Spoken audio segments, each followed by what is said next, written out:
realize that you have a talent that is working for you, you forgot that you needed to also study to show yourself out. Yeah. Can you please throw more light on what creativity is?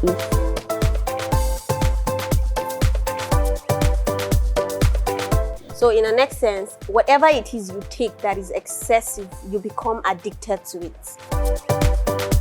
Back on Talk with Ini. I'm your host, Ini Ime Sunday, and we'll be talking about drugs. What do you know about drugs and its addiction? Quickly, drugs addiction, also called substance use disorder, is a disease that affects a person's brain and behavior and leads to an inability to control the use of legal or illegal drugs or medicine.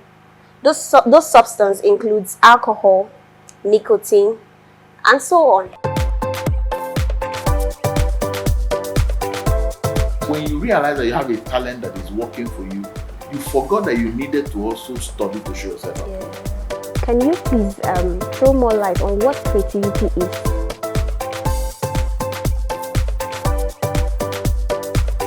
So in the next sense, whatever it is you take that is excessive, you become addicted to it.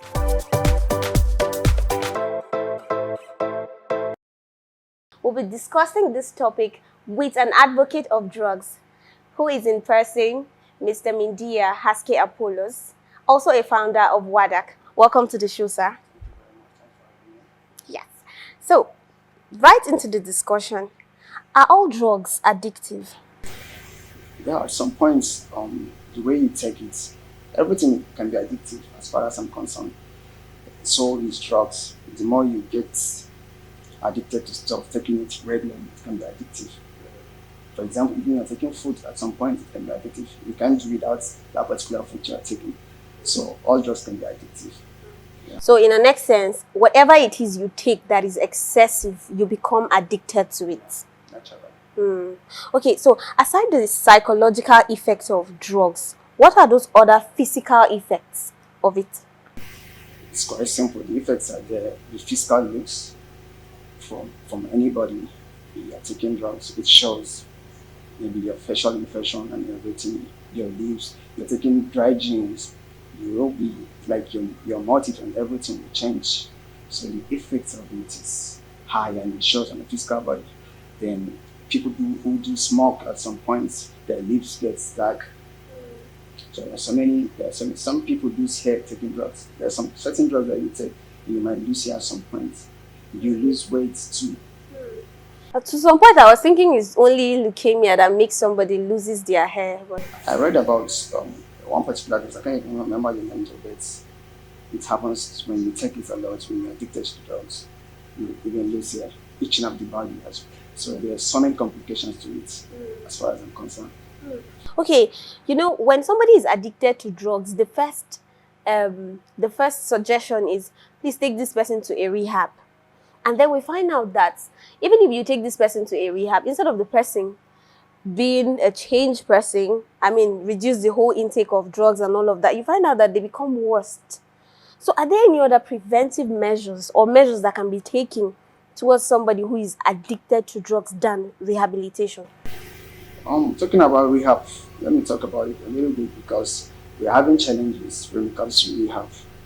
Like we don't have enough of rehabilitation centers to check across the country. We only have rehabilitation centers, places like Abuja, Lagos, or Port Harcourt, just few states out of it are 6 states.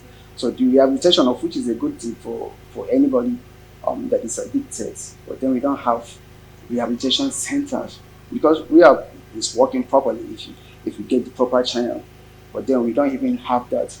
And talking about other alternatives, yeah, there are some. It can be maybe close friends, people that you trust, that can just talk to you in one way or the other, pull you through in their own little way without following the process of medical lines and all that. And it works with some people. I even have people that were addicted before.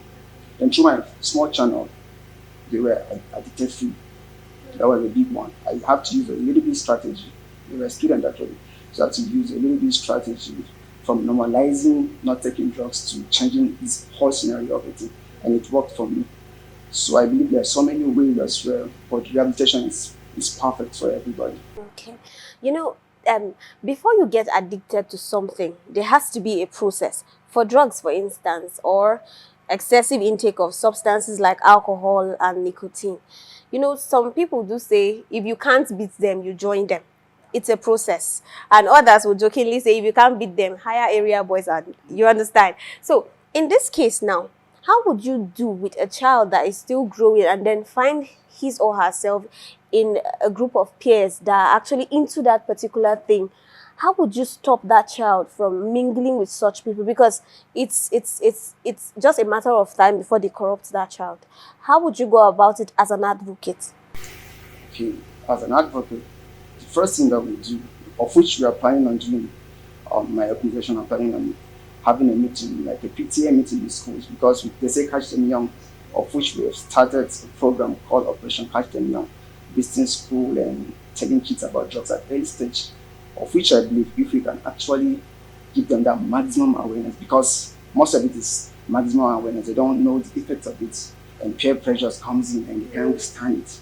So I believe if we can actually have a conversation with the parents, because parental control is the biggest one, charity begins at home. So we need to make discussion with the parents on how to check in about their kids, their whereabouts, their friends, who they're with in school and all that. Let them have that open mind with their kids. With that, I can, as an advocate, I can't just you can't go to every kid and make it work. It has to be with parents. It has to be collaboration with the parents. So I believe if we can actually collaborate with the parents, it will go a long way. And that is the only solution as it stands for people that are not yet addicted to drugs. Operation Catch Them Young, that's the tag. Visit them in school, maximum awareness through different channels. It doesn't have to be seminars or anything. Through videography, things they see, you get photography, things, maybe the scenario they see on photography, on anything that can win in their mind that this thing is bad. So anytime maybe the influence comes in, they'll be like, no, they saw this and the influence of it, they know it already. So I believe that awareness will go a long way. Adding up to what you just said, because the world is a global place. Everybody's trying to evolve, and then things like this is a trendy stuff, especially for those of us who are the youths. You find out that if this person is not smoking or drinking, is more like he has not arrived yet. And then they make that person feel rejected, as if he is not belonging to this specific class, so he can't mingle with them. So right next into the next question, in your own space, have you had a one-on-one encounter with a drug addict? You've had a one-on-one encounter. Okay, what were those possible lasting solutions you provided for that person as an advocate? The one-on-one encounter I had with someone was him being willing to stop at some point without me meeting him first.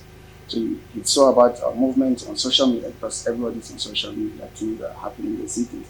And he happens to see our programs and he got attached to it.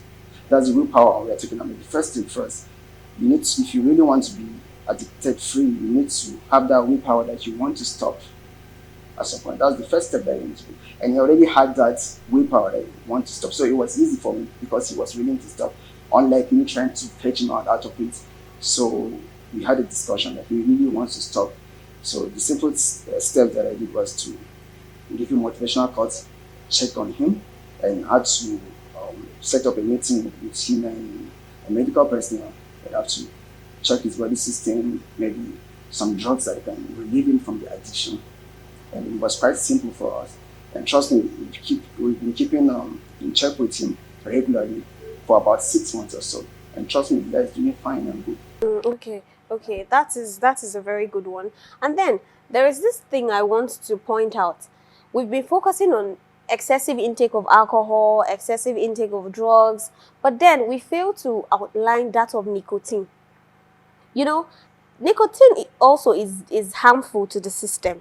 Why do you feel it is not emphasized? It's just about drugs, it's just about alcohol, marijuana, and the rest, but then we skip that nicotine aspect. Is it because we feel it's a minor thing that wouldn't affect somebody, whereas it is a major thing? Yeah, at some point, I don't know, maybe it's a legalized something, yeah? It is legalized. Alcohol is legalized too. Cigarettes are legalized too. Nicotine causes tuberculosis as well, and which should be more often for people to know that it causes tuberculosis, which is a deadly disease. And I don't know why it's not out there. And sorry for at some points when you say drug, it comprises of so many things as you mentioned. Alcohol is part of it, nicotine is part of it. But then the mentality of people when they hear drug, they're just thinking of just the pills you take. So if they're taking nicotine, they are fine. If they're taking alcohol, they are fine. At some point, one guy met me and was like, "Yeah, I say no to drugs," but then he's okay, he's taking alcohol and he's telling me he wants to join the movement, say no to drugs. You get thinking that alcohol is not part of it. So at some point, people think at some point that that nicotine is not drugs since at some point it's legalized. Alcohol is legalized, so it's a normal stuff. But since marijuana and other stuff, cocaine, are not legalized, so it's the enemy right there, not nicotine and alcohol. Okay, I want you to clarify our audience out there, because whenever people watch programs that has to do with drugs, they tend to think people are trying to criticize them. I want you to enlighten them more that, okay, this particular thing is not as bad as it is, but then an excessive intake of it. Because I think during the early 80s, there are some alcohol that were recommended.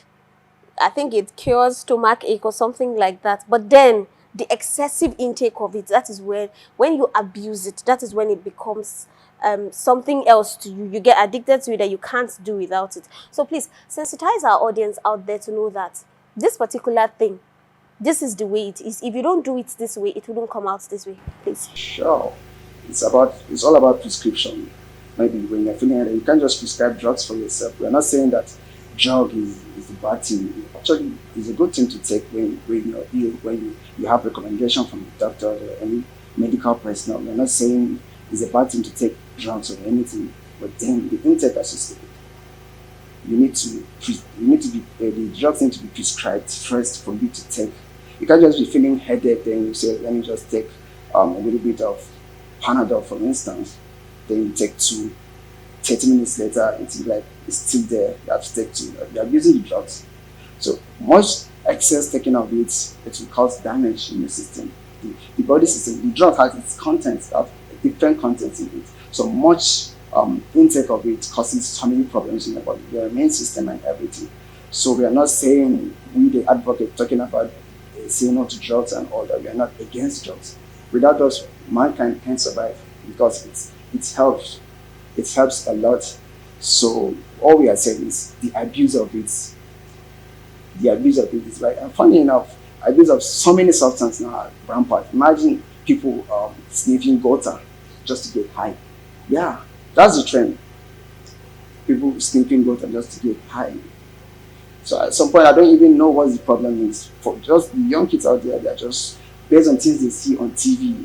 Because if you watch music videos, for instance, all you can see is artists promoting drugs, smoking and all that. So as a kid watching it, at some point you feel like, okay, this is the trend, you need to like follow up. So it's actually not cool. And maybe if you're watching this, an artist or any content creator, you need to work on your content. So many people, you are misleading so many kids out there. Wow, it has been an amazing session with you. I, for one, have learned a lot. To our audience out there, it has been an amazing session with Mr. Mindiya Haske Apollos, who is a drug advocate as well as a founder of WADAC. As he has said it all, drug abuse is not a trend. To our youths out there, nobody is criticizing you, but then this whole excessive intake of drugs can cause harm to your health. I believe you know that. Stay away from drugs and be drug-free. If you think you have what it takes to talk with Ini, kindly send us a DM to our Instagram page at Talk with Ini, as well as subscribing to our YouTube channel at Talk with Ini. I'll see you guys next time.